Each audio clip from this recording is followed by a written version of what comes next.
أشرقت نفسي بنور من فؤادي حينما رددت يا رب اغفر لي وارحمني واجبرني وارفعني وارزقني واهدني وعافني.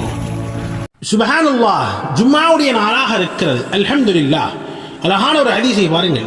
சூரியன் உதயமாகும் நாட்களிலேயே மிகவும் சிறந்த நாள் ஜும்மாவுடைய நாள் ஆகும். அதில் தான் பாபா ஆதம் அலைஹிஸ்ஸலாத்து வஸ்ஸலாம் அவர்கள் படைக்கப்பட்டார்கள். அந்த ஜும்மாவுடைய நாளில் தான் பாபா ஆதம் அலைஹிஸ்ஸலாத்து வஸ்ஸலாம் அவர்கள் சொர்க்கத்தில் தங்க வைக்கப்பட்டார்கள். மேலும் கியாமத்துடைய நாள் இதே வெள்ளிக்கிழமை தான் ஏற்படும் என்று நபிகள் நாயகம் ஸல்லல்லாஹு அலைஹி வஸல்லம் அவர்கள் கூறியதாக ஹஜ்ரத் அபூ ஹுரைரா ரலியல்லாஹு தஆலா அன்ஹு அவர்கள் ரிவாயத் செய்கிறார்கள். இந்த ஹதீஸ் திர்மிதி ஷரீஃபிலே பதிவாக இருக்கிறது. எனவே இந்த ஜும்ஆவுடைய நாள் பரக்கத்தான நாளாக இருக்கிறது.